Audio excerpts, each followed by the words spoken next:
Israel uses a very effective propaganda strategy. Going back decades, anyone who criticizes Israel in support of the Palestinian people is routinely accused of anti Semitism. It works like this. A person expresses sympathy for people living in Gaza or the West Bank, or perhaps recognizes the features of Israel's apartheid state. In response, Israel's supporters will say, well, you only feel that way because you're an anti Semite. You obviously hate Jewish people. If you happen to be a Jewish person who is criticizing Israel, they called you a self-hating Jew.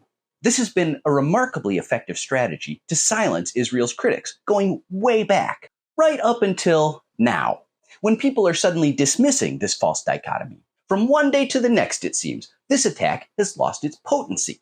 As college protesters know, you don't need to hate Jewish people to express sympathy or solidarity with the suffering of the Palestinian people. Calling someone a racist because they have compassion for the victims of the genocide is silly. You do not have to be a racist to criticize Israel, nor is criticizing Israel the exclusive purview of racists. The psychology of this propaganda message is easy to understand. Tarring critics as racist negates their message. It's like killing the messenger. Calling the motivations of your critics into question makes it harder to take their criticism seriously. This same strategy has long been part of the pro-capitalist playbook here in the United States. The American propaganda message goes something like this. If you criticize the workings of the capitalist system, or even mention the C word, communism, you obviously hate America. Supposedly, only people who hate America criticize capitalism. It is this line of thinking that precedes the usual taunt, if you hate America so much, why don't you just move to Cuba or North Korea? Do you see how silly this is? Do we pledge allegiance to economic systems? Is capitalism celebrated in the national anthem or enshrined in the Declaration of Independence or the Constitution? No. It just so happens that I am an American who's critical of our political economic system. I am also an American who loves my country and the people who live here. I am a native son. I belong here. I want a better life for myself, my children, and my fellow Americans. I do not hate America. Just like the charges of anti-Semitism leveled against supporters of Palestine, we should not be cowed by this false equivalency.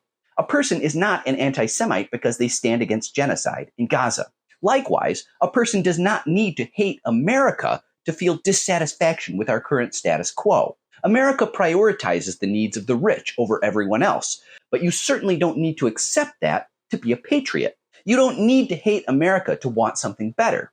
It is absurd to suggest otherwise. And just one extra note, I find it especially ironic that this is the moment when our Congress is attempting to pass the Anti-Semitism Awareness Act. This bipartisan bill accepts the very propaganda technique we just discussed at face value.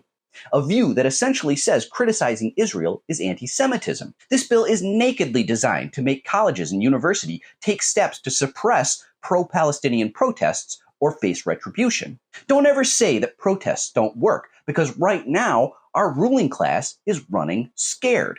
Ultimately, our political leaders are more concerned with protecting another nation's ability to commit war crimes than honoring the free speech of citizens who call out those war crimes. When Israel says jump, our lawmakers always say, as high as you want, boss.